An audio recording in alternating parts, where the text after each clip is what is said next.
Hey everybody, this is the TMG podcast. This is episode 27. Thanks for playing that play button because we have a lot to talk about this week. With me is Will Hey, hello. and Miggy. Yo. I'm having a hard time believing we're at 27 episodes already. We're at episode 27. This is the TMG podcast again, a podcast all about video games, and we're actually based in the Philippines. So, you know, you want to start? Or, for one, this week, how do I say that? PAX East, is happening, I think right now, actually. That's gonna be done by the time you're hearing this. Pretty much, and, we're gonna be covering the things that showed up. Pretty much like they had a couple announcements and a couple of things that are being shown at PAX East. Another thing that happened this week, Nintendo finally did something. They finally, they released a new Nintendo Direct, and they had one that's specifically for Smash Brothers, and this other game we'd like to kind of understand what the hell it is. We'll talk about it in a bit. In terms of what we've played this week, who wants to start with that? I picked up a game on Steam that was on sale. I picked up, which I've been actually meaning to pick up, Euro Truck Simulator 2 with its expansion. It sounds weird. It sounds like, what the hell are you buying that shit for? But it's actually a pretty good game. My reaction to that was kind of like, what the hell? Because we kind of talked about Goat Simulator last episode. Yeah. But you know, have you seen those games where it's like farming equipment simulator or like those sort of simulators? It's kind of in the same vein as that, but this is well done. You basically just drive around Europe delivering stuff. I mean, but there's a RPG element to it, like Stamina? you can go long distance driving, or you can get accredited to carry hazardous goods, things like that, and that gives you more money for your hauls. Then you can sort of create your own trucking fleet, stuff like you can hire NPC drivers. You have to buy, you give them their own trucks. You can customize the trucks also. Oh my god. So there's a whole lot to do actually, and the driving itself feels good. Like it feels realistic in the sense that this is sort of how you'd feel driving a truck. And I have to say, having been to Europe myself and having gone on road trips in Europe, the way they've modeled the roads and the scenery is quite accurate actually. So that's actually I'm surprised that they release this like every year. I think like Euro Truck Simulator. Well, this is 2. It's not like 2013 or anything. Oh, so, it's not the kind of thing. Yeah, it's not like a thing, but it got a sequel, man. That's still something. Yeah, it got a sequel. That's the point. It got a sequel, and the sequel has an expansion pack. That's how. Okay. So, yeah, but it's surprisingly very zen. Like, I mean, like you pick up your truck, your cargo, and you just drive somewhere. It could be like. Yeah, of course it's not gonna be. It's time compressed, obviously, right? Otherwise you'd be driving for like 12 hours or something. But I remember there was a sort of truck game on like the PC. It had 16-bit graphics and etc. And it actually had real-time driving. Yeah, that was like the Desert Bus, wasn't it? I think. Yeah. The precursor to Euro Truck Simulator. But yeah, that was pretty cool. And what's also kind of neat about it is like the cabin is fully modeled like of the truck, so you can look around with the mouse inside your truck and see all the details of inside.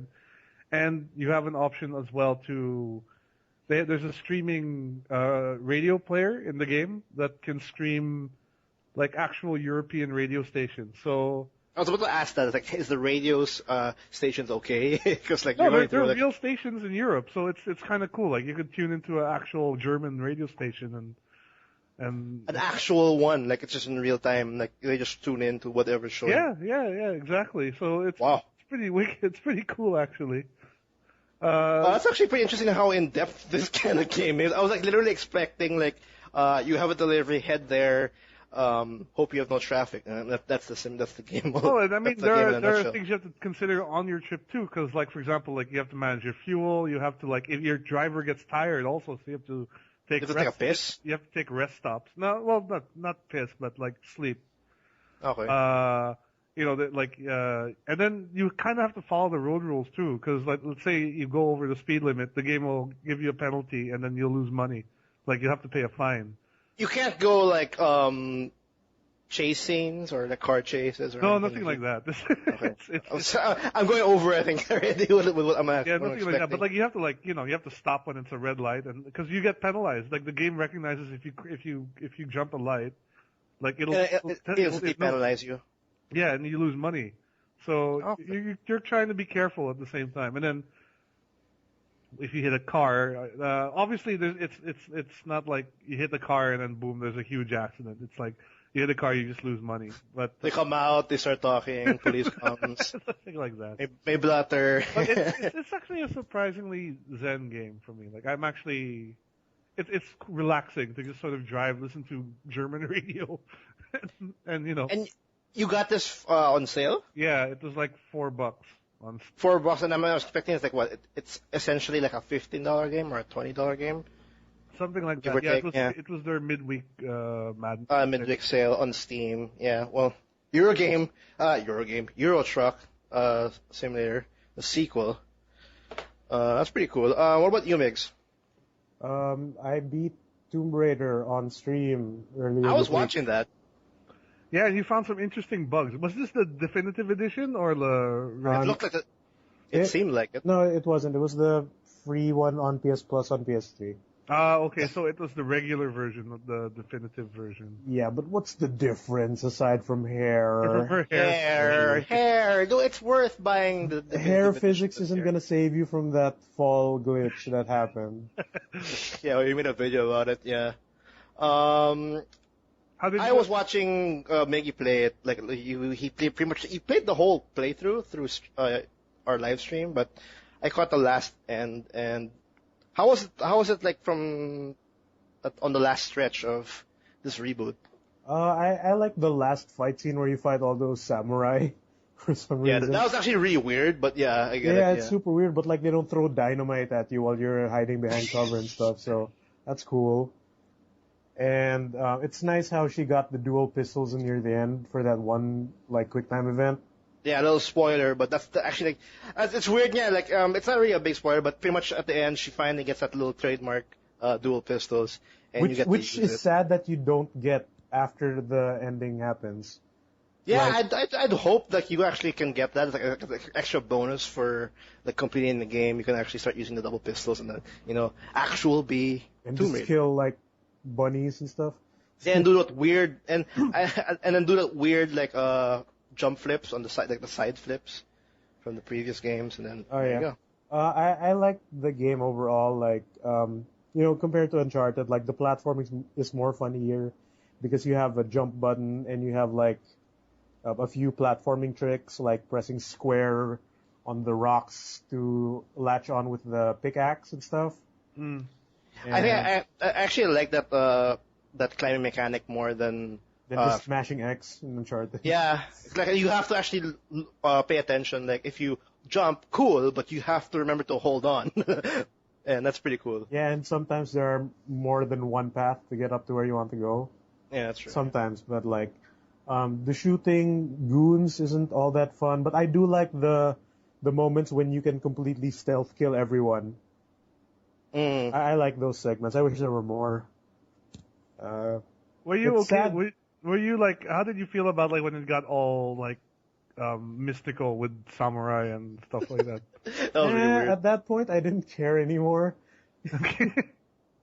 Well, it's the same. Go ahead. You got like those golem monsters underground with exploding gas, and guards that don't notice everything behind them exploding. Or like the dude right behind them choking to death on his blood after you shoot an arrow into his throat or something. And suddenly, mysterious samurai. It just shows up. Who at one point, like there was this one scene where the main bad guy is sort of sneaking up behind the samurai, and it looks like they're chatting. Like the samurai just like, shooting the shit. Aren't these supposed to be like ancient, deceased immortal warriors or something? Yeah, So it's like immortal warriors they're just like that hanging out and stuff. So that's supposed to protect maybe the they're people princess. too. It's weird. The story's weird, but it's okay. It's not that No, bad. what do you expect? If you think about those kinds of stories, like even in movies, they're all the same. Like towards the end, they will throw you Some a kind of supernatural supernatural wrench. thing. Yeah, like That's true. Indiana Jones always does it. Uncharted never stops doing it. It's Tomb Raider, of course, will do it as well. And that's literally when every time I watch those kinds of things, like my brain turns off like second half, and I don't care anymore. Whatever.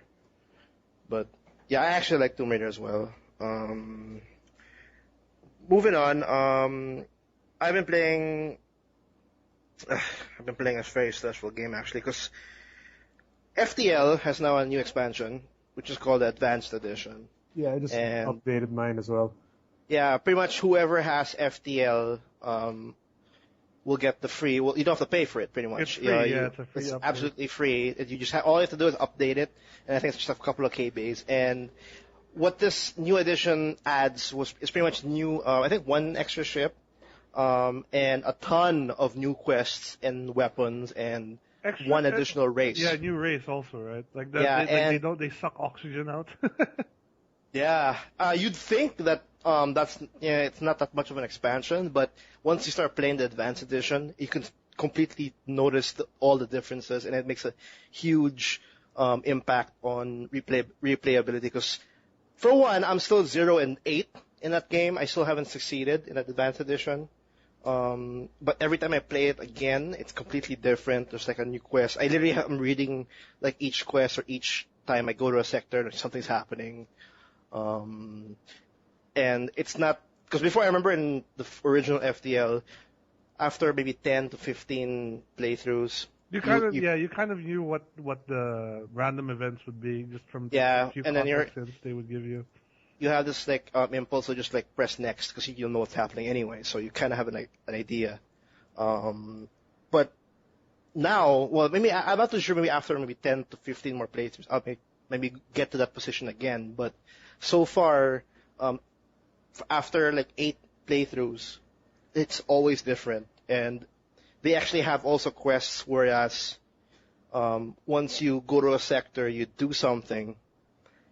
That quest actually has like it's actually a chain quest. Mm-hmm. Like after you do that, something else will happen, and if you keep going, you can actually get a huge reward. Like you get a weapon, you get like maybe a weapon, like a couple of scraps, and something.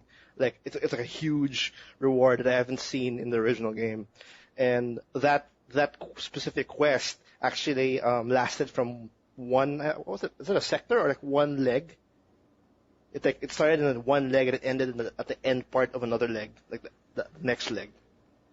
And I don't see, and that's actually pretty interesting. I haven't checked the races yet. I'm still struggling with the starter ship. I don't know what to do. But It's actually, the new race is weird because like apparently like they don't need oxygen to survive. So yeah, Or- it actually brings a lot of cool strategies, because people actually like, if ever someone like the engine room, they put those aliens there, and then they just open the vents, so there's no oxygen there. And so it's technically protected. It's actually that room is actually protected from any from fire, from anything, or right? invaders, and then they can live through it anyway, so it's fine. So it brings a lot of strategy. But I haven't experienced it yet though, so I can't really tell if it's it's an okay. Well, you can use the starter ship from the get go. I tried it out. They give one human and then 2 of the new aliens. So it's kind of weird because if the new alien species is in the room, they kind of suck out the oxygen. So Okay. they can't be in the same room as other races. Actually, They can't coexist. it's kind of odd like that, but. Oh, but for those who don't know FTL, this I think the best way that I can describe this game is it's a Star Trek simulator. It's a Star Trek / Galactica / roguelike. I guess that's the best way. Yeah, it's a roguelike game, and you pretty much, on a top-down view, you pretty much manage your crew members one by one, and you can actually essentially like stop the time, like just like how you play, like, for example, Baldur's Gate or Dragon Age, you press spacebar and you stop the game time. And you can issue orders. You have to worry about oxygen, you have to worry about your ammo, you have to worry about your player's health, your character's health. Yeah, shields of the ship, a lot of Shields stuff. of the ships, fires that go on when you get your ship's under fire.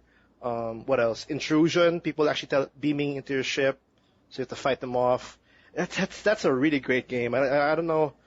I hope or I wish we find a game that's similar to this, but in like in terms of graphics or in visuals, like I don't know, like AAA-ish like quality is what I'm saying. I'm not saying I'm not saying you know what?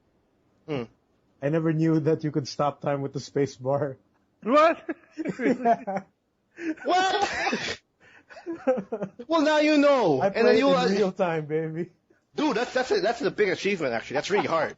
I'll tell you that right now. That's really I hard. thought that was the only way you could do it. Like, you really have to just micromanage everything. I didn't know you could stop time. You can stop time. Damn! Well, now you know, because dude, that's hard. Props to you, man. Like when a fire breaks out, I freak out. I can't even respond fast enough with the spacebar already. So that's what I played. I don't want to talk about Diablo 3 again because that's a zombie mode game I'm playing already. But that's what we've been playing within this week. Is there anything you want to go until we hit the news? Because the one bit of news that happened this week is kind of long. It's Nintendo Direct. I think we should hit that right away because I think there's a lot. I think I'm excited to talk about that. Yeah. That's I interesting know I am. stuff. Yeah. Yeah, so to start it off, for whoever doesn't know about Nintendo Direct, this is pretty much Nintendo's way of addressing to the public or to the fans directly. That's why it's called Nintendo Direct. It's kind of their way of bypassing the general gaming press in a way. Yeah. They brought, like, if you own a Wii, a 3DS, or a Wii U, you can download the episodes as they release As they them. come. Yeah. Yeah, or you can just watch it on YouTube. Like that. Yeah. So, I'm not so sure if they release it every month, but Whenever They they have release it- something to say, basically, they'll release yeah, it. whenever they have something to say. And the latest one was released this week, and it was specifically exclusive for one game. And that one game is the new Smash Brothers coming out for the 3DS and the Wii U, which is called Smash Brothers. Yeah. Yeah, yeah. there's no real name. It's just Smash Yeah, Brothers. it's just called Smash Wii U, Brothers. and Smash Brothers 3DS. I really hate how they name their things now. It's really stupid. But you know, Well, you at can least just call better, it at Smash least, 4. Yeah, no, at least it's better than Or something. I consider Smash 4 better, to be it's honest. better than Capcom. Like, you know, they'd have Smash Brothers Brawl, Smash Brothers Brawl, Ultimate Ultra, Smash Brothers. Smash Brothers Yeah, Super so Ultimate Turbo Dai Edition. Gurendan. Ultra Turbo Edition. Daizanto EX. Smash Bros. This Nintendo Direct's all Smash news. Brothers. Yeah, and so we're gonna break it down one by one. First things off, Release The release dates. Yeah. which is they started off right off the bat, and this is actually one of the biggest one. So thankfully, it's the first thing we have to talk about. They didn't give a specific or a definite date on both platforms because the new Smash Bros. Coming out in the 3DS and the Wii U. What they announced in this Nintendo Direct is the 3DS is coming out first, Yep, it'll be. and the it's summer. coming out in summer, which is the rain. I'm guessing it's a summer for the US, and I'm guessing it's pretty much the rainy seasons for us. So that's got to be around. It's like That's the June, July area. yeah, that's the range of June and July, August. That's the range for the 3DS release. For Safest the of Wii U, August, I guess. safest is actually August. I agree. For the Wii U, they say it's winter of 2014. So that's pretty much either the November or December release. So they're looking to cash in on the Christmas sales, I guess. They're cashing the Christmas sales, and I don't know. I was actually discussing with Miggy about this through chat, and I just think it's really stupid what they're doing right now. I'm not too sure. Like, it seems like it seems like it's a big risk on what they're doing, like releasing 3DS first. Oh, my ball fell. Releasing the 3DS first, and then like releasing it after. Because for one, the 3DS, people will get the idea of the game, and like they already have it. And if they don't like it or they don't feel the need to double dip, it will affect the Wii U sales. I don't understand. I think that some level of that will happen actually, because again, like I don't know why, but Nintendo has the worst problem when it comes to not confusing their customer base on their products. You know, like Yeah. for sure. Wii U, Smash Brothers. I mean, they're both it's Smash Brothers 3DS, Smash Brothers Wii U, but the box both just say Smash Brothers. So, and the other thing is, okay, great that they're going to cash in on the winter season. It's an excuse for parents to buy kids a Wii U, I guess.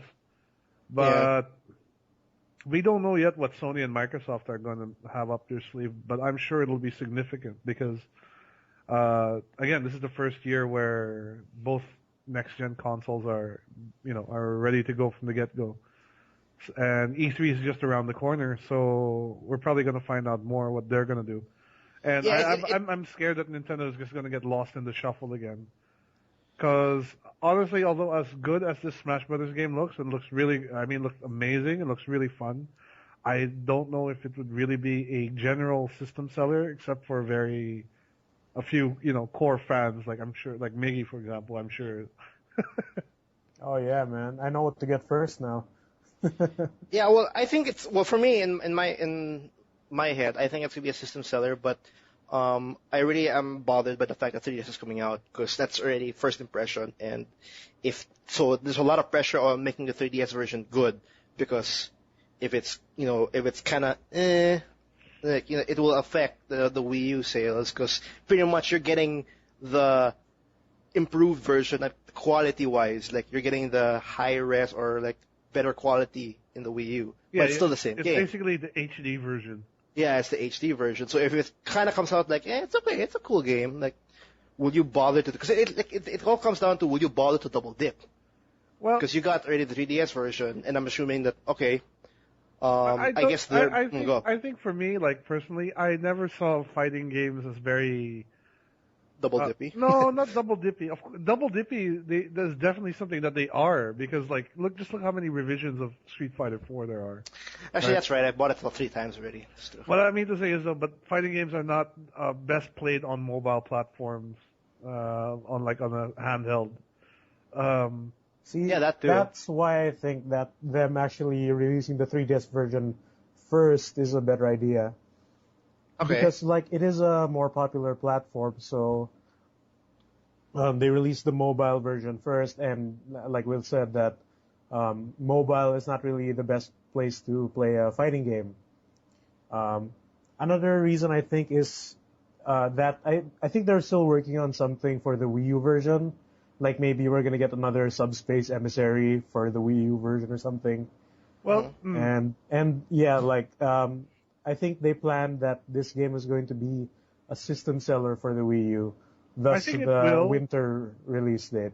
I think it definitely will be. If they can get the timing right for some games, if they get Bayonetta 2 out, Smash out, that's definitely already they're going to appeal to the core market, I guess. But I'm wondering if people would be willing to double dip if they buy the 3DS version first and then down the line buy the Wii U version, or potentially a Wii U and the game. A bundle or something, maybe. They better bundle that. Yeah, I'm sure they would need to bundle it or something. Cause they come out with all these mysterious bundles all the time. Bundulu. Banduru. The Smash Brothers Wii U Bunduru. I don't know.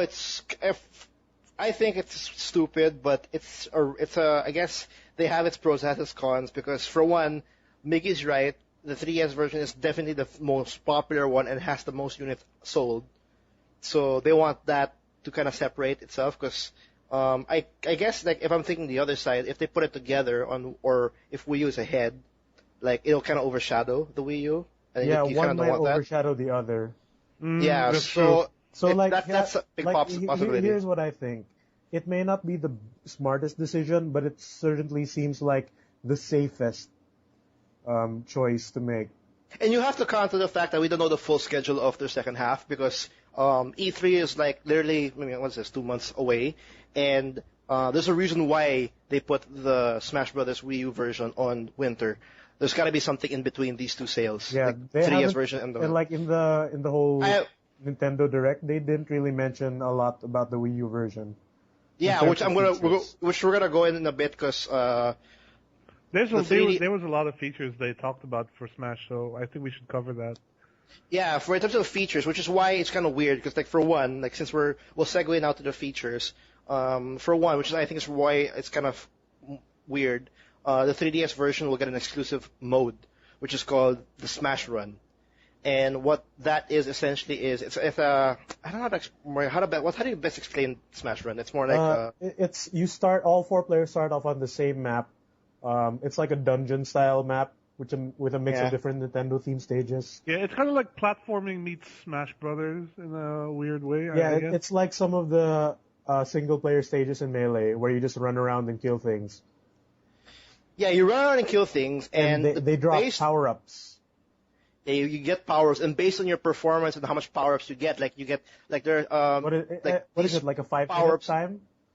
Yeah, you have a 5-minute time, and the more you do or the more you kill, the more powers you get. So you get more power, more speed, more jump, more pretty much improving your character. The more you pretty much knock out all the content, and towards the end of this mode, all 4 players go to this one stage and duke it out and pretty much see who has the better character. Yeah, and pretty much if you perform well on the exploration part, you have a better chance. You have a better chance, and you can actually let's see how great my customized character is against these other people, stuff like that.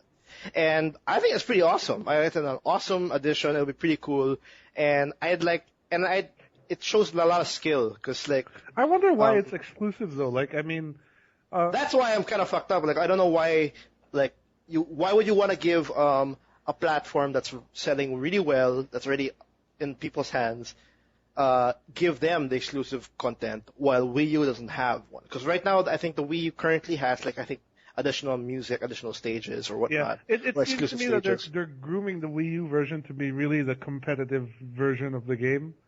For competitive gamers in the fighting game community, while the 3DS version is more of a casual set. I guess more of a casual set, yeah. Either that, or they have something else planned for the Wii U version that's supposedly grander than this. Yeah, that's true. We don't know everything yet, so I mean, we can't make a judgment just on this Nintendo Direct. But yeah, at this point, with what was announced in terms of features, the 3DS has an exclusive mode, while the Wii U they didn't mention anything, and any exclusive mode that would counter the 3DS. So currently at this point, I consider 3DS has more content, but of course, like you said, it's not definite yet because maybe another Nintendo Direct they might release exclusive content for Wii U. And I think the Wii U version, actually, you're right, they have more music selection. More music and different stages. I think 3DS gets a specific amount of stages or specific exclusive stages, while the Wii U also gets exclusive stages. Yeah, the 3DS version will have a few similar stages. They will have some stages that are also in the Wii U version, but they will also have a few exclusive stages that are going to be mostly based on handheld games. Yeah. Such as the Nintendogs, Living Room, the Legends of the Spirit Tracks Train, etc., etc. That actually makes the Wii U makes will sense also have their own exclusive stages. As for the music selection, they said that the 3DS version will have 2 songs set to each stage, while the Wii U will have a ton of songs set to each stage. So it's like music from the history of Brawl, of Smash, I mean. Of the franchise itself. But it's weird though, because in Brawl you can customize what songs appear on what stage, right? Or you unlock there as well. multiple songs and then you can set which one appears. So is only 2 songs per stage is kind of small in terms of Smash Bros. I guess remember you're working on the 3DS limitations. That might be the only amount of songs I can put in the cartridge. That's what I'm thinking is a lot of the why the 3DS version might feel a little neutered is just merely the capacity. It just can't hold as much data or process as much stuff as the Wii U version is going to have. Yeah, which I'm assuming I bet in the final product Wii U will have more content. For sure. For sure. Yeah, come on. It's especially when they're expecting people to double dip, since they're pretty much gapping the release of these 2 platforms, and one's actually higher in quality and stuff like that. Another note with the 3DS in terms of features, this will run in 60 frames per second, which is great. The characters, which is great. Yeah, it'll run at a constant 60 frames per second.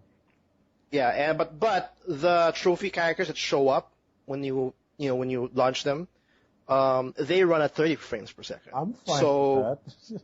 I'm fine with that, but it just shows that they are seeing the limitations of the 3DS and they're trying to prioritize which is more important, which is not. And I think I like Nintendo being transparent in that aspect. Na, hey, that's 60, that's 30. We told you. Sakurai won't fail. If he wants this game to be the best it can be, no matter what Yeah, platform and it is.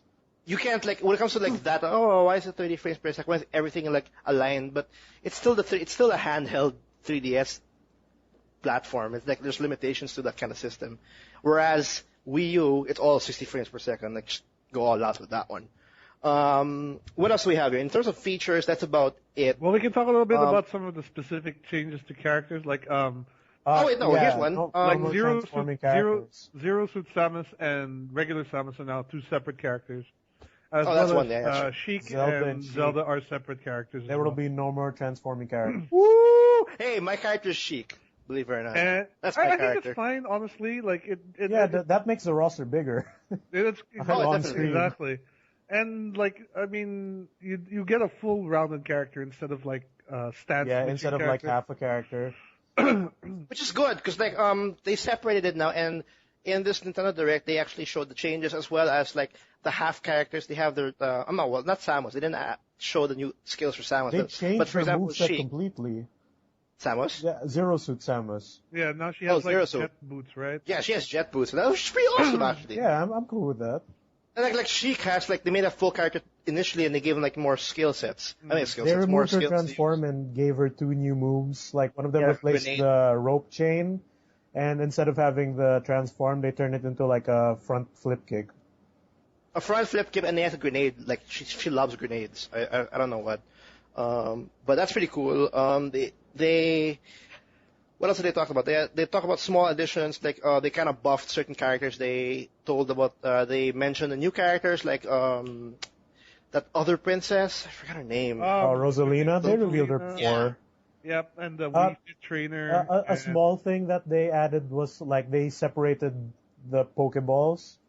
Like instead of just having a random Pokemon in every Pokeball, they put the rare ones in a Master Ball now.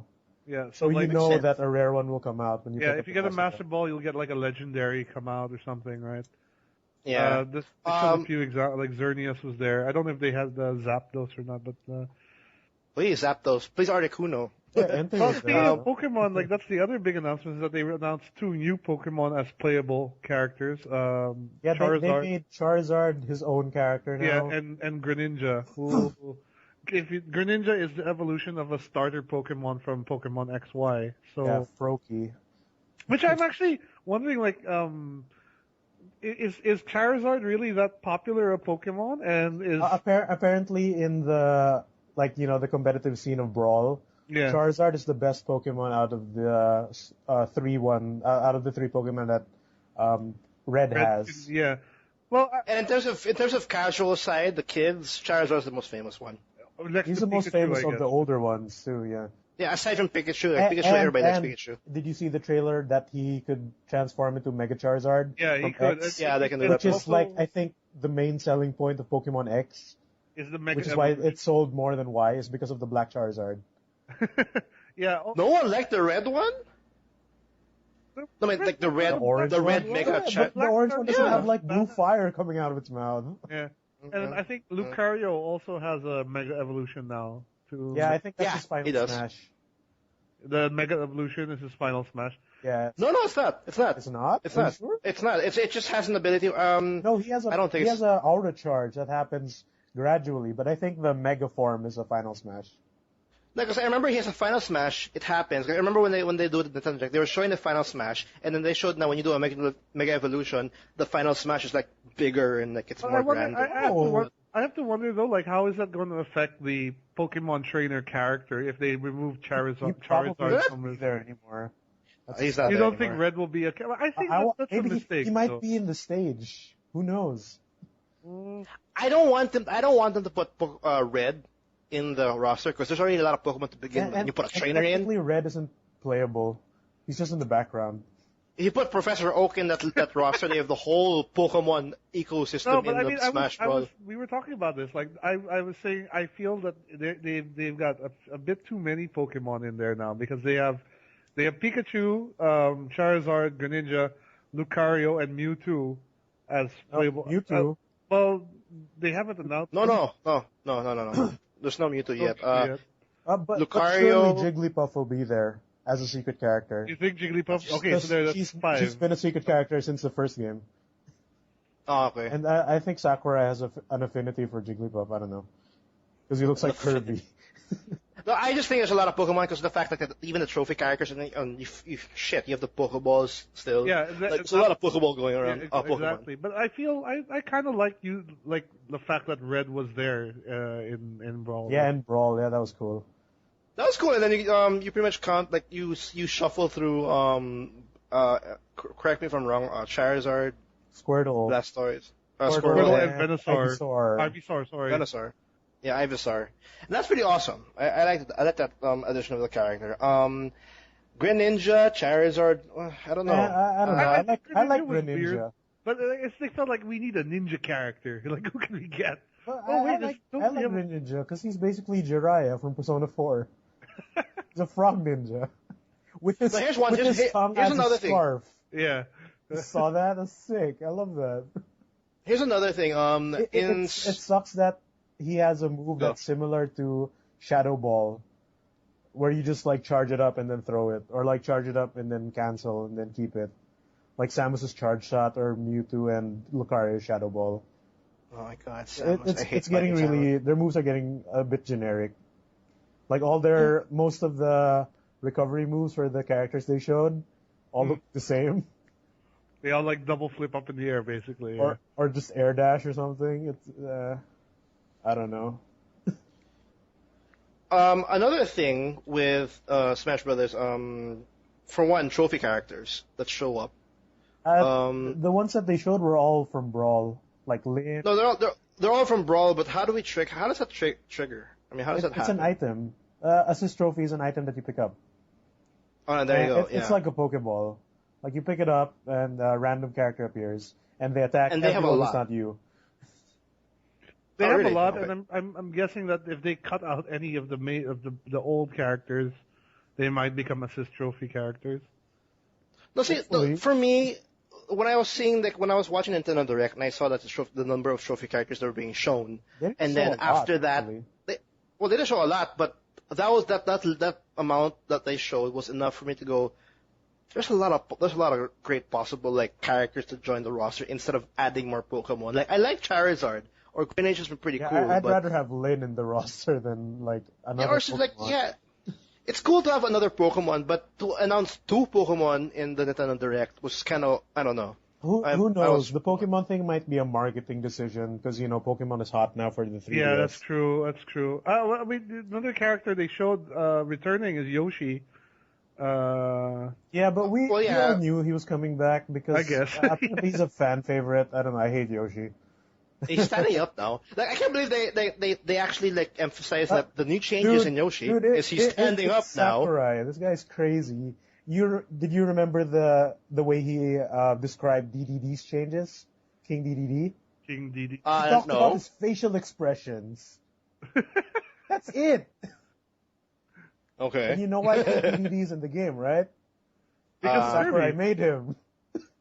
And you know who voices King DDD? Who, Masahiro him? Sakurai. That guy's weird. I but still want Reggie as an assist trophy. I would love. oh my god, better be- with the Either that or like a No, no. stage hazard or something. stage His hazard. giant face will just come out and mess everything up. No, his bubble eye. I'm His ready. muscles Oh, will come out. His muscles will come out. You what? In any case, though, I think the new Smash looks really good. Like it looks super fun. Yeah, I said this before and I'll say it again. If there's any game that I have completely blind optimism for, it's Smash Bros. That's another. Well, here's one thing we forgot to mention before we close off the Nintendo Direct. Multiplayer for this game. They talked about the online modes and they separated it for fun and for Oh, glory. Yeah, dude, so- that is a good feature. yeah. And I like that. Yeah, that was actually pretty awesome. For fun, It only counts your wins, and the stages are completely random, and all items are on. The rules are just the default ones. yeah, and that's the casual and fun way of playing it. That's why it's called for fun. That's the And way that Sakurai wants you to play Smash. But yeah, he we separated play it it differently. for we play Fox versus Fox Final Destination, no items. Which you turn into its own mode. That's the competitive side, technically, because like, even when I was playing Smash Bros. With my friends, like we play around, fool around with the items, we play when you one versus one versus one versus one. Final Destination. Yeah, but when the shit has to get down and we need to see who's better, we go 1-on-1, 5 stock, Final Destination, No go. items. And that's technically for glory in a nutshell. It's one button now. Yeah, it's one button, and I like the fact that it's only one stage. For glory, the competitive it's one side is stage. What they did was most of the stages that have like pits and essentially the same length have a Final Destination version where like all the platforms disappear and you only have the main straight one. So at least it'll give you different sceneries of the same stage, technically. No, which I like. Yeah, I like that. Instead of seeing the same as much as I kind of like, as much as I like Final Destination, I like the fact that they didn't gimp the other stages for the competitive side. Like, you still get Yoshi's Island, but you just get the platform. You don't get all that other extra elements. It made me wonder why they kept showing a lot of stages that had like completely, that had no pits. Did you notice? They showed a lot of stages that had no pits. Like the Mario Galaxy one and the Wii Fit one. The Wii Fit one, yeah. Well, so that's okay. That's probably a reasoning for a lot of flat stages now, because of the Final Destination inclusion. I don't know though. Well, I don't know the state of like online for both these platforms, but for me, well, in terms of the Wii U, in terms of the console side, it's still more of a couch game for me. I have never experienced Smash Bros. On an online play. Brawl's online was horrible. It was. Well, hopefully Nintendo's learned a bit about their but they're developing this game in the Namco Bandai office, and Namco Bandai did a great job with the online mode for Soul Calibur 5, Tekken Tag Tournament 2, and Tekken Revolution. And honestly, it's the best place to develop a game that will have online mode, because it's freaking Namco. Even their like Gundam Extreme Versus has decent online. Yeah, but we're talking about the infrastructure from Nintendo, and they have a horrible online. We don't know. Yeah, we don't know yet. So it's very stingy about the online mode, but they have it. They have. I like how they divided it. Monster Hunter works online, so sometimes. It sometimes works. But yeah, that's about it in terms of Nintendo Direct. It's actually like what, 40 minutes long, just all Smash. It's like a half hour plus. And but I'm excited for the Smash Brothers for sure. Man, I'm excited. So hyped for that video. But we have to mention that this wasn't the only Nintendo Direct this week. Well, we'll segue to the next Nintendo Direct, and I think I give you the honors for this. Oh my god, I don't even know how to explain this, because none of us do. We all saw the video. Start with the title, and then we'll go from there. This Nintendo Direct was much shorter. It was about 10 minutes. It's about a new 3DS game called Tomodachi Life. Friendship life. How I can describe it is basically it's The Sims with Mii's, right? I mean, that's pretty much it. Sort of. It's like it's Nintendo giving a reason to use your Mii's. Essentially. But just all the weird shit that was going on in that Nintendo Direct made me shake my head. Like, you had like weird, and the voices, right? Like the electronic voices. You could Microsoft Sam voices that everyone had. It's like a Stephen Hawking thing or something. You can change the tone and whatnot. Yeah, like, will you go out with me? No. It's so awkward. It's so weird. And then Reggie was there. Well, his Mii version was there. All the big Nintendo even Iwata-san. Essentially, when I was watching it, I literally didn't know what I was watching. I didn't know it was a new game until I saw the cover. When I was watching that, I just had this big, stupid smile on my face, and I didn't know why. We can't we can't really put a finger on it on the gameplay. It's pretty much you, just playing Sims in the it's a me Miiverse. simulator. Yeah, like I get the feeling this is going to play a lot like Animal Crossing, but with Mii's. And Yeah, and just a bigger world. a lot of weirder stuff happening. Yeah, and I don't know, it's the way, like, they didn't really explain it in much of the feature, but much of the environment, and the way they presented it was so awkward. Like, who was that guy? The guy who was, like, the American who was, trying to, like, talk about it, I don't know. and then I don't know who he was. yeah, but, he was an American, and he was trying to date Samus, the Samus V version, and then all of a sudden, Reggie shows up and says, "I love you too," And to he's like Samus. completely buff. And it's just weird. Like, it was such a weird presentation for a new game, but I guess that's the only way. To be honest, actually, it's the only way to do it. Mm. Like, if we're gonna do this game, like, might as well Just do go something full on, stupid. full on weird and full. Because if you go weird, you're technically going memorable. Because technically, it's still in my head. Like, It's in all our heads and in all our hearts. Yeah. Even that scene when they were like all dancing around the Virtual Boy. Did you see that? Yeah. And they were worshipping it. They were worshiping the Virtual Boy. All hail the Virtual Boy. That's oh man. It was the 3DS title. I don't know. How high were they when they made this game? I don't know, On but this trailer. it gave me a different personality for Nintendo. At least they're actually open to these They kinds know of things. that they're the weird company. No, they're the weird company, and you actually, when it comes to Nintendo, and if you compare it to like Sony and Microsoft, Nintendo has a much, I don't know, charming personality. We actually know Reggie, we actually know Iwata. They're all We don't know much backseat about the in Japanese. yeah, we don't know about the big corporate people in Sony. At least we know these people from Nintendo. We know these guys, and then they're all game on doing this weird, crazy stuff. Well, technically in this one they didn't really do it, but they approved on this kind of presentation for a new 3DS game, and I guess it's like one of I don't know. For me, it's like one of Nintendo's ways of changing things a bit. Like they're letting loose. They're being a little bit more loose. It's just a weird way to lose things because it's Tamagotchi life. I don't know who's gonna play this. I don't know. Yes, I'm wrong. You need to watch more animes. I'm thinking about the Tamagotchi now. That's all I can think about anymore. What do you think about this game? Who does it cater to? I don't know. I don't know. Maybe us? Do they use the Miiverse? I don't even know. Do we? Like, I don't know. It's so weird. In the Wii, like for example, weird. in the Wii, I don't use it. The Wii U, there's hardly people using the Wii already. I don't know. Like this would but yeah, probably be great if it was like a digital title and it would run in the background, like when you Street Pass or something. Yeah, but like I think they're pricing it as a full game. So I don't know. I don't know. I don't know. It's coming out summer, which is around June. Do you think that dude with the giant me Reggie head at the end was really Reggie? Yeah, his laugh was Reggie. He His had laugh the was suit, Reggie. He had the body type and everything. I don't know. Reggie's actually he's always game for anything, and I think it's Reggie. I think it was just. I was waiting for him to take it off and actually show Reggie's face. I was too actually. Did you notice in the game that the Reggie lookalike did say, "My body is ready"? Yes. Yeah, I know. That's another point. They're really open, and they like the fun stuff that come out. They know they're weird. I like that. They know they're weird. They know the fun stuff that happen in the internet. They're banking on the weird stuff. They embrace it.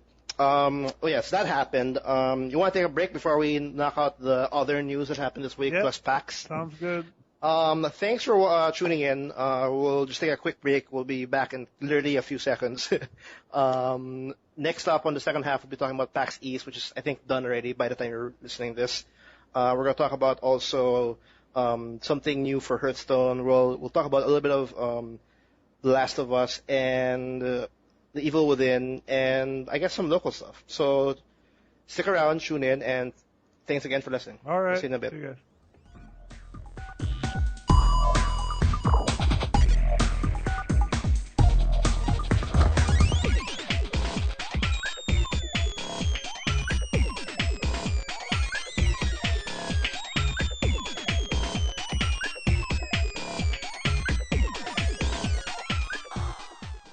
We're back. We're back. Woo! We're back. Smash Part Brothers. 2, episode 27. Yeah, we talked about Smash Brothers a while ago. Love that We game. talked about a lot of. We love the previous games. Of all the Smash Um, Brothers. for the second half, we have a lot. PAX East, like I mentioned, is happening. But before we hit that, Sony is doing something everybody was expecting them to do for a long time. The Last of Us is finally hitting the PS4, Yep, and I think that's a good opportunity for people who have not played The Last of Us, like Carlos. like me. And now I officially have no reason whatsoever to double dip on a PS3. Like I literally have no reason to have another PS3. Yeah. Since The Last of Us is now coming out, I think summer. And I'm pretty excited. It looked they showed up they released a shader, sorry, and they had like maybe like a 10-second scene of the game running on PS4. It looks the same. I can't really tell the You difference. can't tell because it's YouTube compression and shit. Yeah, I really can't tell, but it's supposed to be like there's added visuals, like it's more Yeah, enhanced. the textures are gonna be like 4 times better. That's it. Yeah, whatever that means. But I'm pretty excited for it because I hope it's a little bit cheaper though. But Hopefully the it has a remastered, smoother frame rate as well. yeah, because I really don't, I don't know, like when Tomb Raider came out for like the PS4, the definitive edition, as much as it's pretty much upgrade, it's still a 1-year-old game, and The Last of Us is technically going to hit that spot too. It's going to be a 1-year-old game, and if you expect us to buy The Last of Us on full price just because it's in the PS4 and a new platform, that's kind of weird for me. Mm. So I don't know, but now I have a big reason to get a PS4 now though. Like I wasn't too excited about Infamous, wasn't too excited about Killzone. Exclusively, like exclusive titles. The Last of Us is, yeah. I think I'll get the PS4 version. Is this enticing you guys to actually move on to the next gen? No. Like this kind of. No. Not really, because Okay. I've already played. I've played it already. I've played the expansion already. So apart from whatever improved visuals or frame rates there are, I know I'm going to get essentially the same experience. So it's not really a huge incentive, but as a collector, to have the definitive edition of a game is always appealing in some levels. Remastered edition, whatever. Yeah, Yeah. like the best version of X game. Exactly. Like If you I can mean, get it, that's, that was always a better that's choice. always a problem for me because I own both of last gen consoles, and when there's a multi-platform release, I always tend to wait because I want That's to see true. the comparisons of which version is the definitive version to get. That's actually the same reason, like for example, why I don't have Dark Souls 2 yet. Oh, Because the PC version, they have a PC version coming out on April, and I want to get that because that runs at 60 frames per second. right. Whereas the PS3 and the Xbox 360 runs at 30.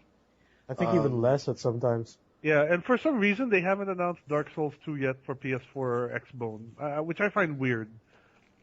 Yeah, which I find weird, but it gives more life to the current or previous gen, so For it's sure, fine. For sure. Yes, but yeah, I understand why like you don't want to double dip. Like you want to get or the appeal to maybe getting the Yeah, the and now definitive edition. that we're at sort of this crux where some games are being re-released now on the next gen consoles. Like for example, Injustice has the ultimate the complete edition on PS4, and supposedly that Yeah. beefed up visuals as well. So for me, that I do kind of want to get Injustice on PS4 eventually, but it's not like a huge. It's not a Like big Final selling Duty. point. Yeah, it's like I don't have to go get it right this instant. Yeah, you know? it's like nice to have, but I don't really need it right now. Yeah, Kind exactly. of I'm thing. hearing the forums though, like in terms of Facebook, in terms of the reactions of like, oh, the Last of Us is finally hitting the PS4. Some people here in the Philippines actually consider that as like, oh shit, I have to get a PS4. Oh shit, I'm gonna buy it again because it's improved visuals. But you know, but one thing I noticed. I don't know why. I think Yeah. it's a Filipino thing to be very quickly wowed by graphics. Fanboy. There's a lot of Sony fanboys here. and also just like impressed by graphics very quickly. Like you know, people here like Final Fantasy 13. No, or the fact when you say remastered, like it's an up version. Because I heard I was actually in a discussion with one person like oh, the PS4 is out. I would love to see an improved version of The Last of Us. And like, no, The Last of Us looks amazing already as is. Like, how much more do you want it to be? Less, like more sweat, or I don't know what do you expect more out of it? Like, so everybody's like never satisfied as much as you have like like technically The Last of Us pretty much dished out everything the PS3 has, and then they still want more out of that game. So anyway, but yeah, the Last of Us. Do you think you'll see more out of this though? Like when they officially announced this. Like obviously we're seeing more of this. You mean like more like Sony. remastered versions of the game? I think. Yeah, I think so because like we already kind of saw this happening with the PS3 and the Xbox 360 when they would re-release PS2 games in HD for some like God of War collection, the Devil May Cry, the Devil DMC collection, the Shadow of the Colossus and Ico collection. Prince of Persia I think got one. So maybe this trend will also continue moving forward. Like I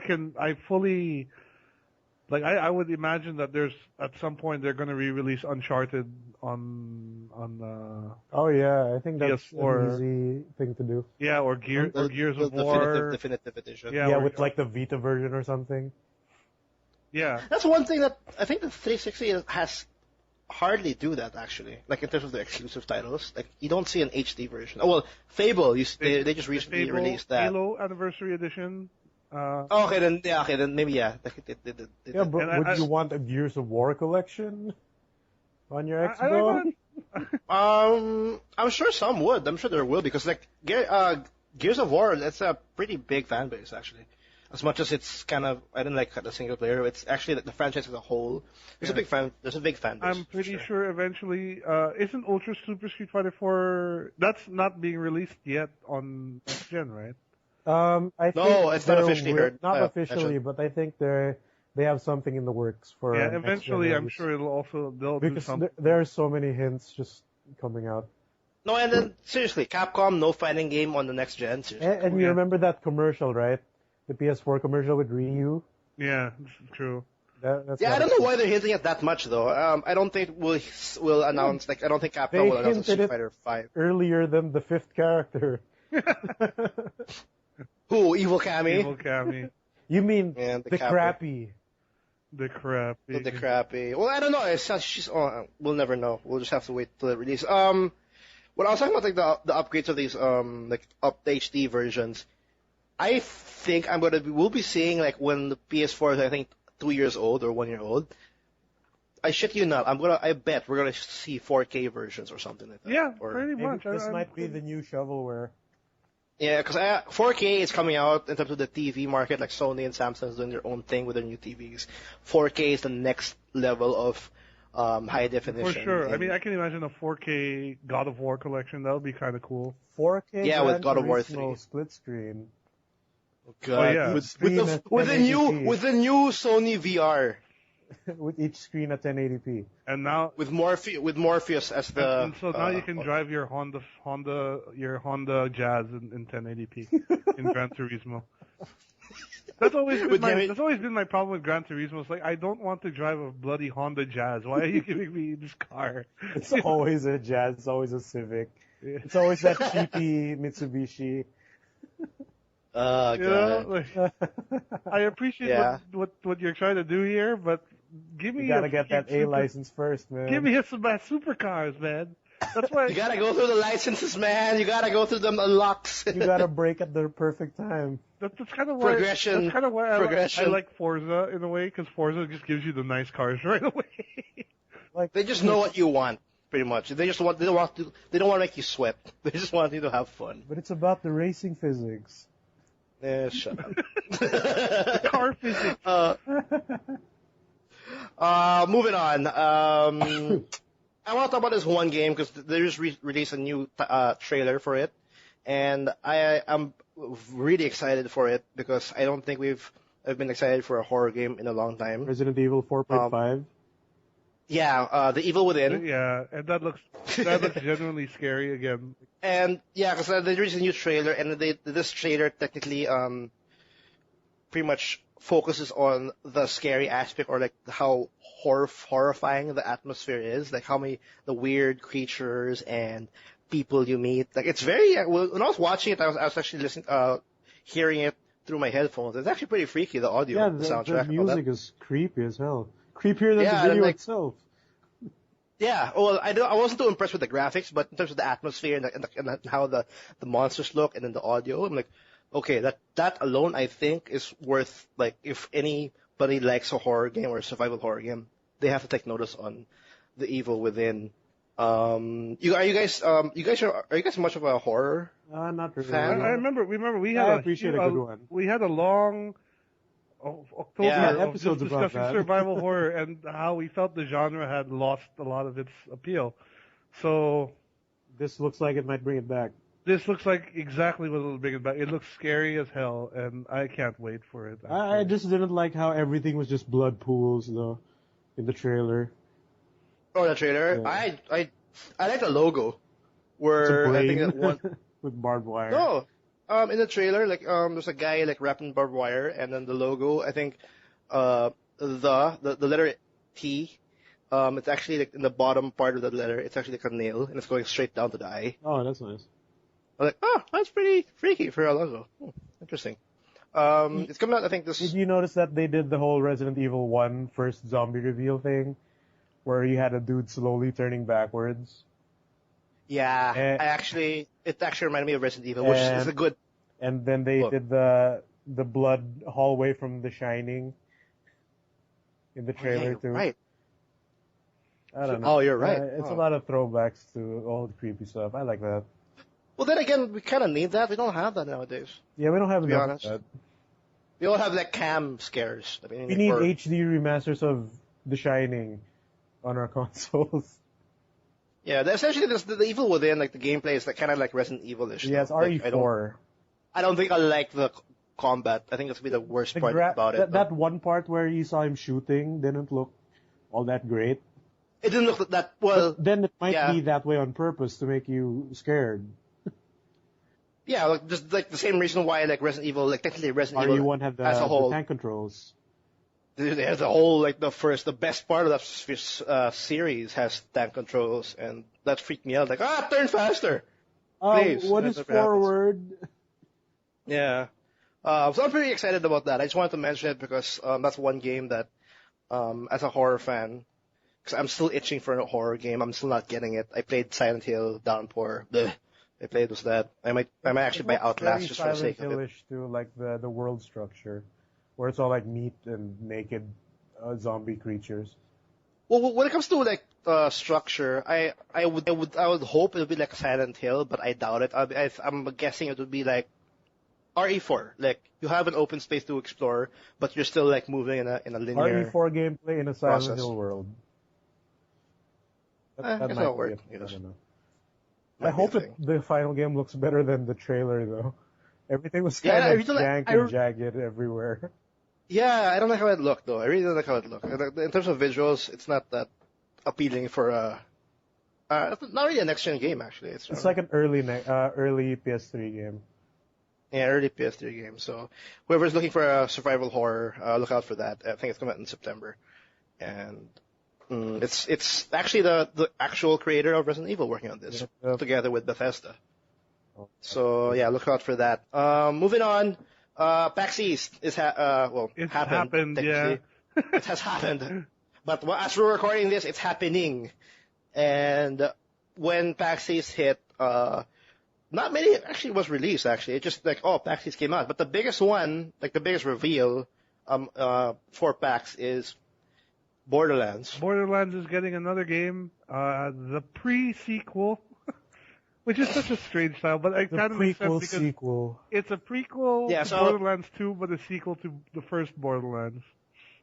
Yeah, so this game is in between the And what is first and the surprising second. though is this game is not coming out for PS4 or Xbox One. It's been announced for PC, PS3, and Xbox 360, I think. Yeah, it's not coming out for the PS4 or the Xbox One, and rightfully so because they've already showed like gameplay footages of this game, and it's pretty much feels like a copy paste of Borderlands 2. It's nothing bad about it, but It's reused don't assets. expect anything. It feels that way. It feels like reuse assets, but I think Borderlands 2, the fact that they actually update that game, like, I don't know, every month they actually add new DLC. I don't think, like, it still feels fresh, or it still feels like as if it's like Borderlands 2 came out, I think, 2 months ago. It's still there, I think, but I don't know. I guess I'm kind of burnt out with Borderlands 2. I'm not too sure if I want to actually get the pre-sequel. The one thing that's appealing though is that they have they added 4 more characters to this game. Like they added new ones. One is Athena the Gladiator, which she has a shield, and then she could, I didn't really read now in terms of like the details and what the Gladiator can do. They have Wilhelm, which is actually a boss in Borderlands 2. So you actually, that's actually pretty interesting to see how that how that happens, like how he becomes a robot in the end, because he's actually a robot boss in Borderlands 2. They have Nisha, the Lawbringer, and the last one is hilarious because it's actually Claptrap. Oh, wow. You actually get to play as a Claptrap. You get to play as Claptrap. I don't know why. Awesome. Claptrap the Frag Trap. That's what it's called. Because they have their little names like Athena the Gladiator, Wilhelm the Enforcer, Nisha the Lawbringer, and Claptrap the Frag Trap. And I have a feeling that's everyone's pretty just going to play Claptrap. You know? I am going to play as Claptrap if I ever buy it. And I will not, I won't feel disappointed, I'm sure. Because I hope he talks a lot while you play him. That would be amazing already enough. I want Claptrap to keep talking. The extra feature on this one is that because this game actually takes place on the moon, like in Pandora's moon. The space station, right? In Pandora. That's one thing a lot of people tend to forget is that actually Borderlands is a science fiction game because they don't really see the spaceships or anything like that. So this is. Which I think is a missed opportunity. But now they're addressing it, so it should be fine. Yeah, now it can actually make sense because I think in Borderlands 1 and 2, like they have such floaty jumps. Now it just makes sense because now they're in the moon. They're I think they have spacesuits, and when you jump, you're all floaty and all that. But now since you're in the moon, you have oxygen tanks. You have now the ability to actually use your oxygen as like a booster. So if you jump and then you want to go, I think, sideways or a specific angle, you can actually use your oxygen tank to go that way. I don't know what that would do, but okay. I don't know. I think I don't know if I want to double dip on this because it's taking place in the moon. I don't think it's going to be as big as like Borderlands 1 or 2. I really think Gearbox Software should do something else already. As much as they deem Borderlands as like their best-selling franchise. Maybe they'll use the money from this to make Duke Nukem. Again, yeah. Next gen Duke Nukem. Whatever happened to that? Aren't they suing 3D Realms? I don't know. That's weird. Because right now, like I know Gearbox Software is like suing 3D Realms. And, yeah, I don't know what's going on there. Yeah. So that's happening. So whoever wants more Borderlands, it's coming out this year for the previous gens and PC. I think another game that was announced in PAX was the new Sony the MMO. Oh, well, it's not in PAX. It was before PAX. Oh, was that before PAX then? Yeah. Because technically Borderlands is actually for PAX because they actually have a panel and everything in PAX. This one, Sony, they have a new game called H1Z1, which I think is a play on the H1N1 virus. Yeah. In terms of this game, it's actually there's a thing called H1Z1, which is the virus for the zombie outbreak. So it's a zombie MMO, a zombie survival MMO. So I think it's free to play. I have a feeling it's just DayZ in an MMO environment, which is DayZ. But yeah, which is I don't know what I think a lot of people are now jumping in this whole like survival horror MMO. That's why like DayZ sort of started the whole thing. Like now there's also Rust, and now this one's coming out. So I think there was another game that came out that also tried to do a similar thing. Zombie something. So I guess it's just Sony sort of jumping in on the bandwagon. But what the thing that we can look forward to here is Sony has, this is the muscle of Sony behind a genre which so far we've not seen any big major muscle like monetary wise behind. So like DayZ, for example, started off as a mod, and it for its as it is, it's quite good, but it's a little difficult to get used to as a player because it's very, the sandbox part of it is fine, but like say, managing your inventory is very clunky. You have to put shit in your backpack or what stuff you're holding and things like that. So, Yeah, so there's definitely this what is this survival horror online I survival don't know horror? what you would call it. It's like, Yeah, it's a new genre in itself. Like it's a new genre like developing, and at this point there's no big company or developer jumping into that specific gameplay, like Daisy gameplay. Like so far it's just all crowdfunded technically, mm, and the fact that Sony is now or Sony Online Entertainment is now jumping in this bandwagon, I'm kind of interested because at least there's money backing up this concept or this project. Whereas, for example, DayZ, they've been given so much money. They're in early access right now in Steam. It's like $30 to have access to the beta. And I just really feel that's really a slow crawl. I'm not too sure why it's taking so long. To the point where like there's so many now making their own DayZ version of that kind of gameplay. Because right now, like even when I see DayZ at this point, like I don't want to buy DayZ because it looks too damn bare bone. no, right now, Um, yeah, because it's still in alpha, I think, Daisy. So, yeah, in alpha, but I think DayZ, I think the developer like has already earned $1 million mm, out of early access, or like 700 copies were like sold, I think, and that's crazy, and that's just alpha, and I don't know why it's taking so long for him to dish out a full release already. So hopefully this H1Z1 comes out like I don't know, more in terms of like a complete experience. It's a free to play game. They didn't really go into detail that much, but they're gonna use their next gen Forge Light engine. I'm not too sure what that is yet, but it's pretty much like I think this similar engine that they use for PlanetSide 2. yeah, I think that's the same. Or a modification of the PlanetSide engine. Yeah.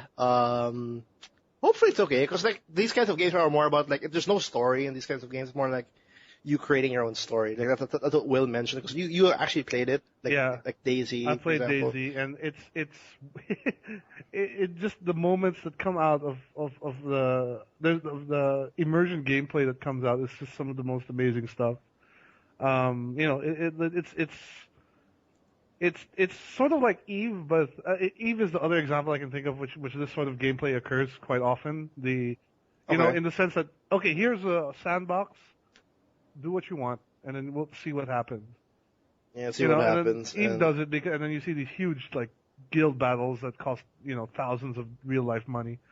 And in Daisy, you have really strange situations where, I posted a few on my Facebook before, like where I was looking around a place and some guy with a motorcycle helmet just comes up to me and I'm like, okay, oh shit, he's gonna kill me. And then he puts stuff down in front of me and it's like, oh, is this for me? He doesn't say anything. So I pick it up and just go on my way. And then he starts chasing after me 5 minutes later and starts punching me. So I just take the baseball bat he gave me and smash his head in. You know, that sort of stuff. who needs story when you can make something that up? That couldn't happen in any other game. That's true. So yeah, that's one game that was announced this week. We'll go back to PAX East. Another thing that was mentioned during this event was Hearthstone. Whoever's still playing that game, they're now adding a single player adventure mode. Card adventures. Is it going to be kind of like the tutorial, which had like a weird semi? I think so. Yeah, they're gonna have bosses. Like it's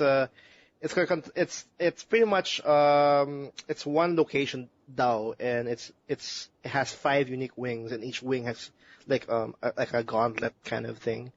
And and they have the specific bosses and each boss has a unique hero power.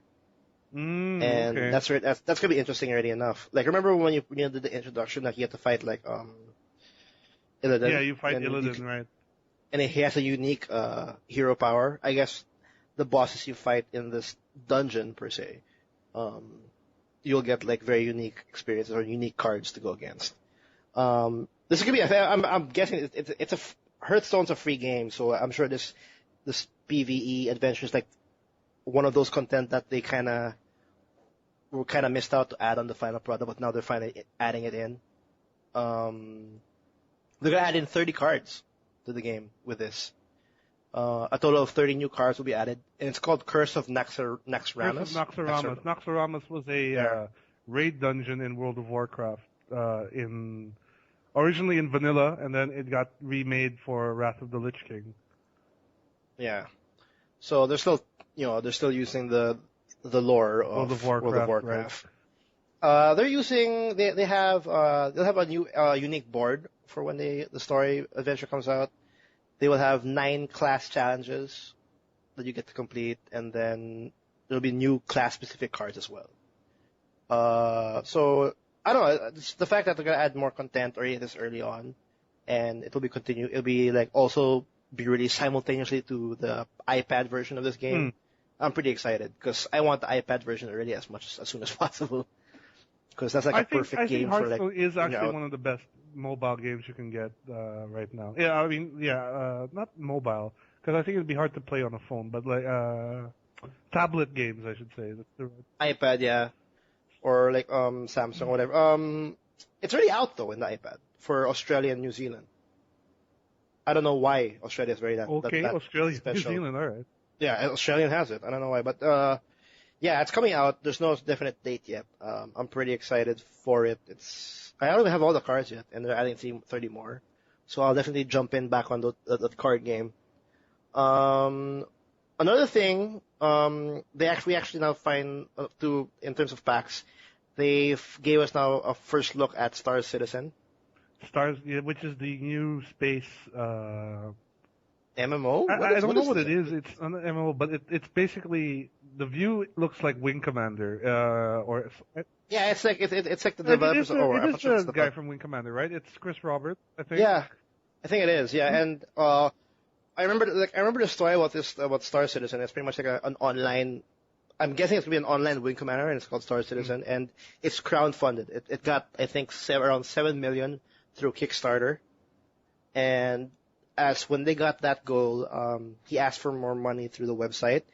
So, long story short, this game technically was able to, in terms of crowdfunding, they're able to rack up $37 million to develop. Which is amazing. I mean, for a crowdfunded game, that's unheard of, I think. Yeah, 37 million. I mean, and I think now in PAX East was the first time we see that money used. It looks for development. great. Like, I mean, I can't. This sort of game has not been around for a long time. So, spaceship battles? Spaceship battles, but I mean that has been around, but like not in the sense of that you're a pilot, Yeah, that's true. Eve is all capital ship battles, and we have the strategy games where, okay, it's ship battles, but it's more of a strategy, right? You're like overseeing individual ships.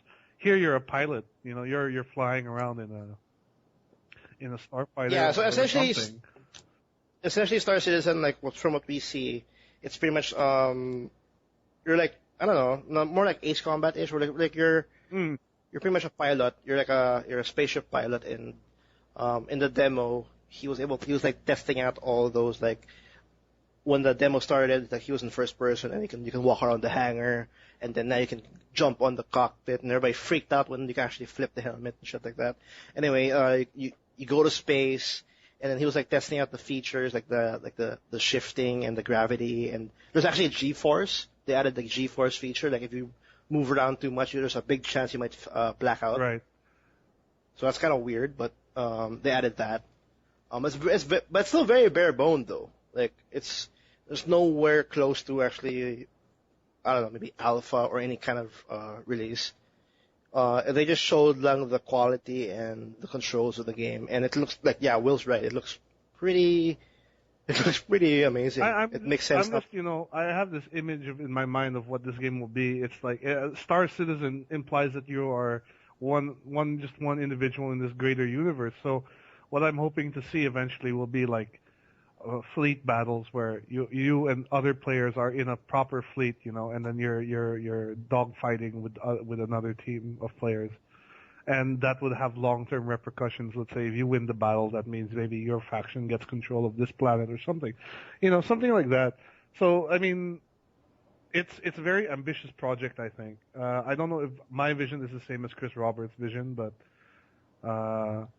I'm sure he's seen so far, and knowing his pedigree, making Wing Commander, I have a feeling that's sort of what he's going towards as well. So, fingers crossed on this game, because I would love to play it sooner than later. Well, we haven't had a Wing Commander for like the longest time. There's actually no Wing Commander. since then. Nothing. X-Wing, Um, even the old X-Wing games by LucasArts, like nothing like that. And I think those are sorely needed again. You know, the but I can deem this thing as a successful Kickstarter project. Like that's seven million. it's So yeah, sad. it's for sure. But I'm also wary that I hope he knows how to budget his money. You know, because having to ask Yeah, I hope so. third Yeah, round like of like funding event, we'll see. at this point, like it does look amazing, but it's still bare bone. Like like when I was watching the demo, when it crashes, it just thump, and then all of a sudden the parts just starts falling off. Mm. Like it's so bare bone right now. I'm surprised they actually showed something. But yeah, PAX East is still happening. That's all that was announced technically. Like first look at Star Citizen. Hearthstone has a single player. Borderlands 2 we're getting a new one. Yay. I'm not too sure if I want to talk about this, but Diablo 3 is now going to PS4. They have first look. I guess that's Yay. well. I mean, if you're a console player, and I've heard good things about the console version of Diablo, so Yeah. good for them, I guess. But I still think the definitive Diablo experience is on PC for me. Yeah, as much as it's DRM, it's still the best version of it. But yeah, PAX East is still going on. I think day 1 is done. Day 2 is going to be happening. I think whatever happens like towards the end of PAX East, we'll cover it in the next episode. PAX East is not as big as E3, is it? No, it's not. This is the Penny Arcade Expo. And it's not that big either, because some people who have problems with like Penny Arcade won't attend that show. So Yeah. But yeah, it's actually pretty cool. Another thing I want to talk about the pre-orders that are happening now, since we'll move out of the PAX, because like PAX is technically there's nothing else that we can talk about. Like there's a couple of panels, but there's not much announcements going on right now.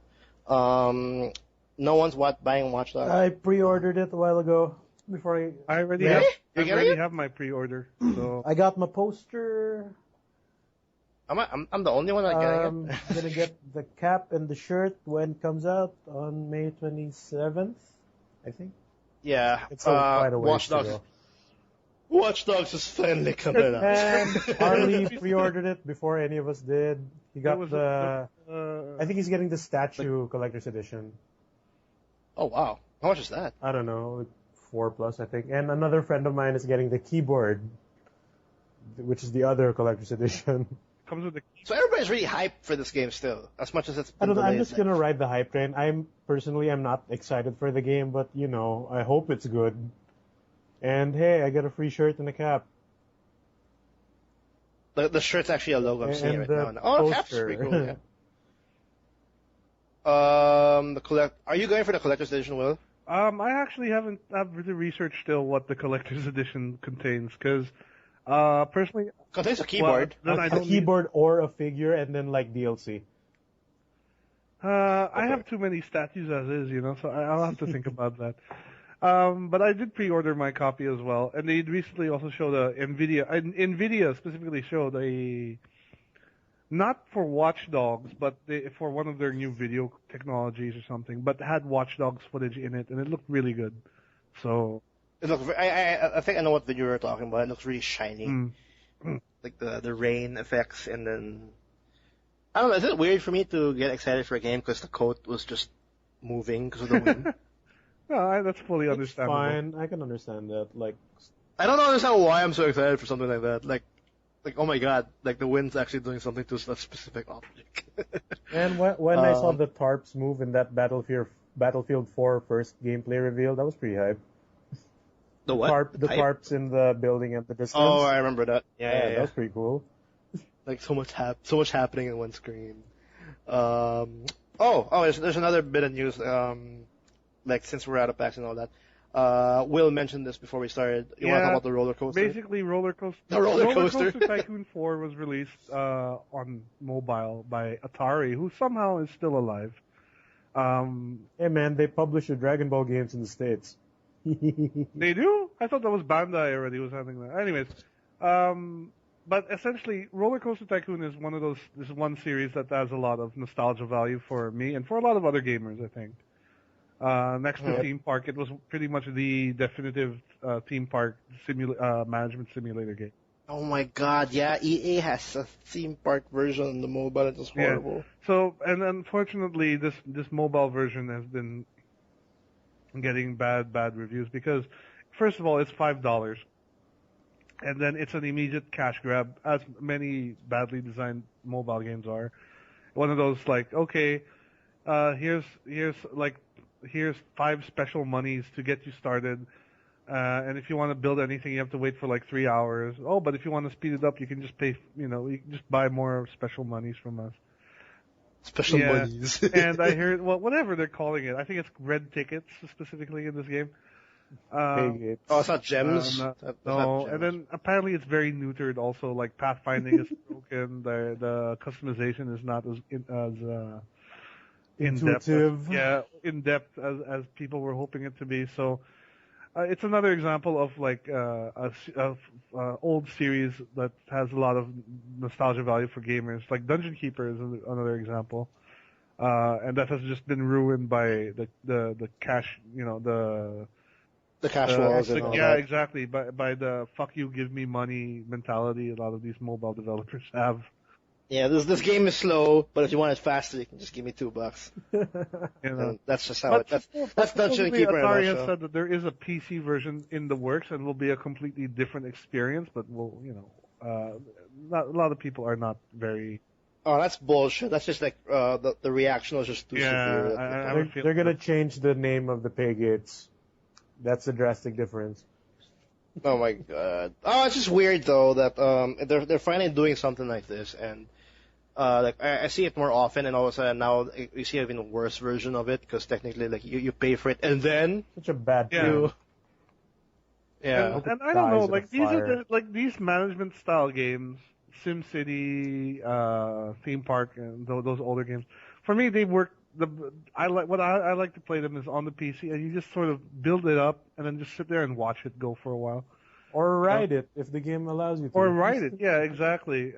So mobile for me is definitely not the best way to go for it. You can't make the high roller coasters on mobile. That's crazy. No, because I think what the trend is happening here is that they're looking at the old before mobile sort of became a big thing and smartphones became a big thing. The transition was going to Facebook gaming, right? And stuff like Farmville and Essentially, Farmville started everything.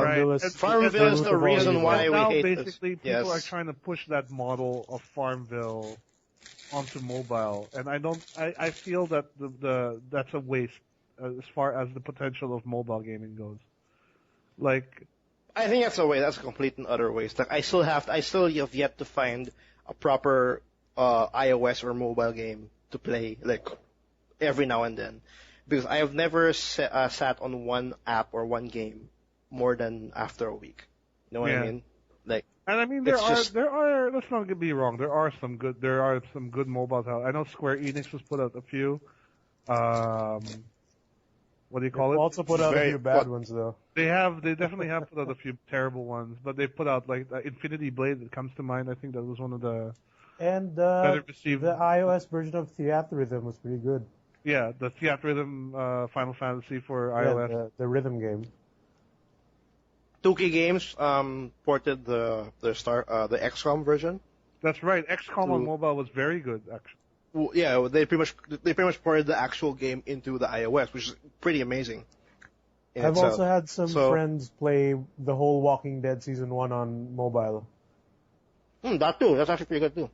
I don't know how buggy it is, but yeah, it was buggy on consoles. But you see how this is working. Like the games that are considered very good on mobile are essentially being ported away from the more traditional gameplay style on a PC or on a console, rather than following this sort of Facebook game style of this paywalls ADD fashion of gameplay. So, and I've heard, I think even in Europe, somewhere in Europe, that there's a law now that's stating that free-to-play games cannot be labeled as free-to-play unless they really are. Like there's some Like if criteria. there's now. no pay gate or like form of microtransaction. Yeah, like there's something like microtransactions is fine, but I think Pay gate is the best. it's more Exactly. like you gotta. Yeah, exactly. Like you gotta wait 12 hours for this to build. Just pay us like 10 special monies. Yeah.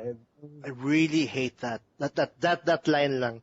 It takes 10 hours to build, but you can pay two. I really hate that. I really hate We it. all do. It's so man. horrible. It's just, I don't understand what, and I guess there are some casual people that, press that button like, okay, fine, I want my candy done. I don't know. My candy. I don't- gun, yeah.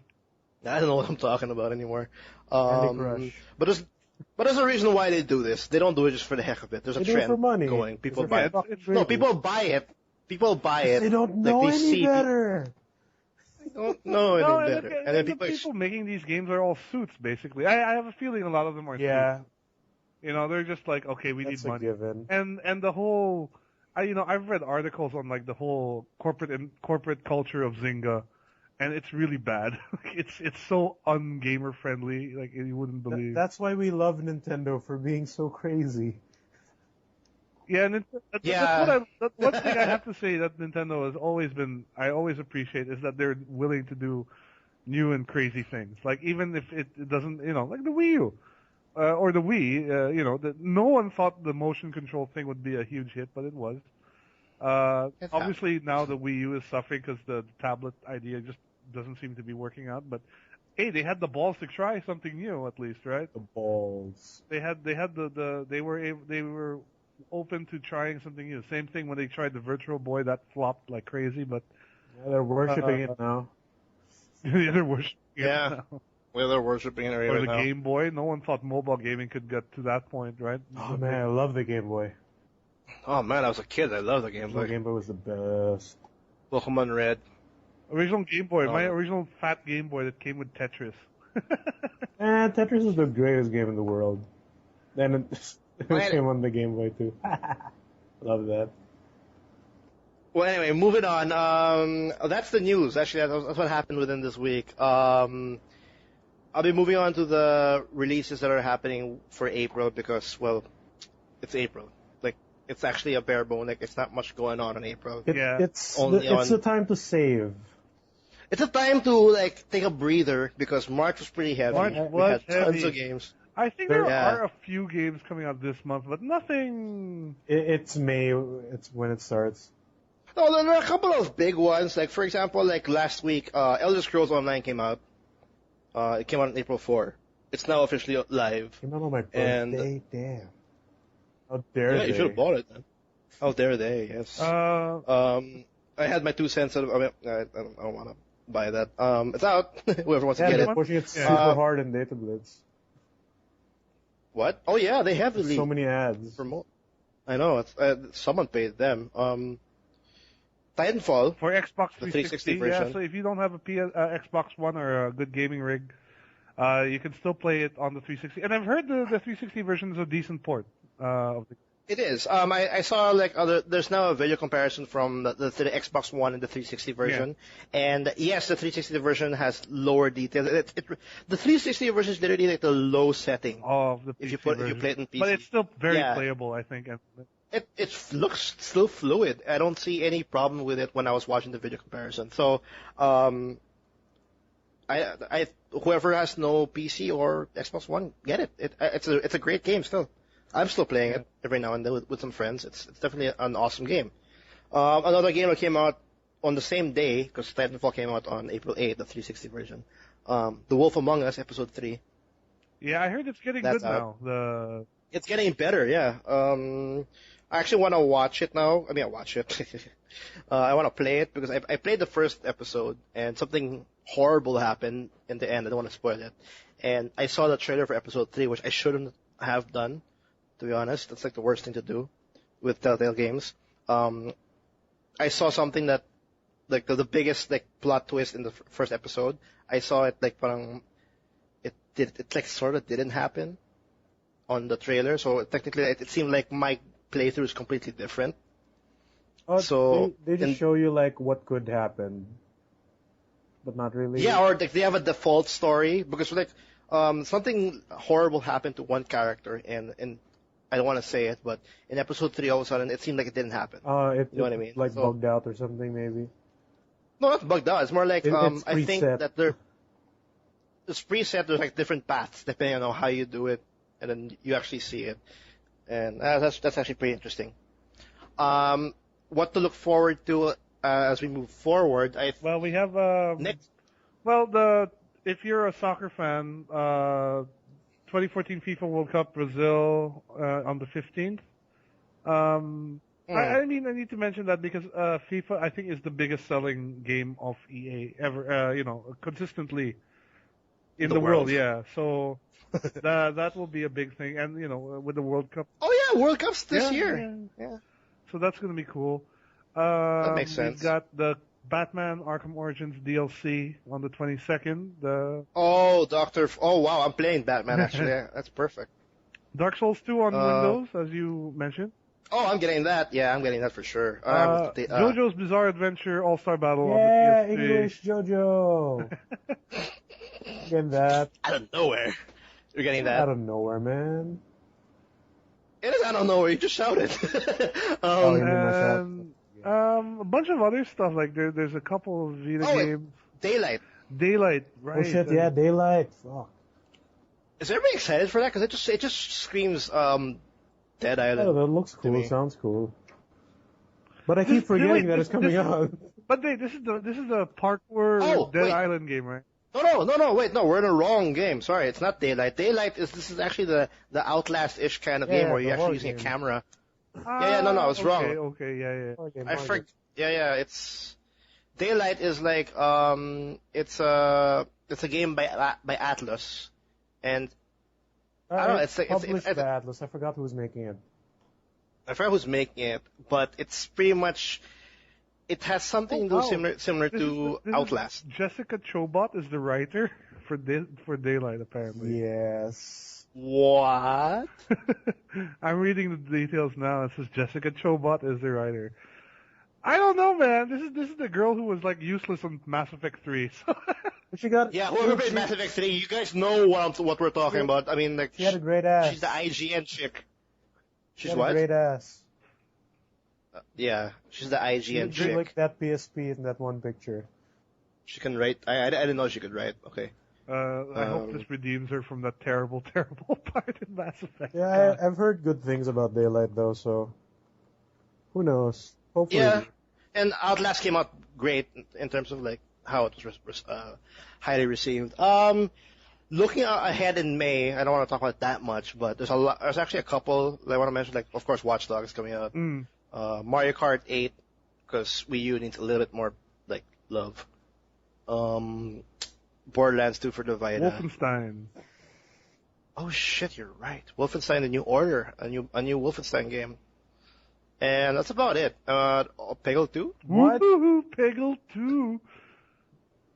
I'm not that What? excited. Peggle 2. What the hell? It was fun in the demo. It's Peggle. I don't know what exactly they can do for the sequel. I thought Peggle 2 came out like years ago or something. Xbox One. It's coming out the 360. Apparently, like they needed time to work on the dumbed down version. Oh, when is the Titanfall for 360 coming out? It's out already now, I think. Oh, it's already out. yeah. Okay. Ooh. April 8th. And that's about it. I don't want to say too much about the May. We'll just save that for another episode. That's a lot already. But definitely, is there any final thoughts? Definitely not as heavy as March was, for sure. March was. Oh yeah, March. Oh my god. Jesus. I bought Titanfall. I bought Diablo. I still haven't bought Earth Defense Force. He hasn't bought Need Earth to buy Defense. that. We haven't played Earth Dark Defense Souls Force. 2 also is in March. Yeah, so there's a lot of stuff. Yeah, I have to play that. Any final thoughts? We'll be closing this episode now. In a bit. Not really. I'm good. Yeah. I'm happy that I'm actually very happy April is light because my wallet needs a break. Yeah, after I buy Dark Souls 2, I think I'm gonna pre-order that already because I want the shirt. I don't know why. I just want the shirt. After Dark Souls 2, I think I'm gonna stop. And then I might buy Wolfenstein. I don't know. Well, take a look. I'm gonna wait for the reviews of that because the last Wolfenstein game was just okay. Yeah. It wasn't great. It's not It's not the best. Yeah. And maybe I might buy Watch Dogs on May. We'll see. If you don't want to hear of our previous episodes and like our game reviews or posts or any of our articles, you can check out our website, www.toomuchgaming.com. That's 2 with the number 2. If you have any questions, concerns, or you have a question for me or Will, whatever. If you just want to email us, the podcast, just email us at thetmgpodcast@gmail.com. And if you want to check any YouTube video that we've dished out so far, check out the TMG blog channel on YouTube. Mickey releases content every 2 days maybe. I don't know. The what the content schedule is is. kind of slow now because I still have to work on the videos, but there's like a lot of stuff backed up. Okay, that's cool. So upload's a bitch. That's stupid PLDT. We're on iTunes, so please subscribe. Please rate us, comment. Believe it or not, that brings a lot into the table, and that'll greatly help us. We release a new episode every Tuesday, so if you like what you're hearing, give us a thumbs up. We'll see you guys next week. See you guys. Bye.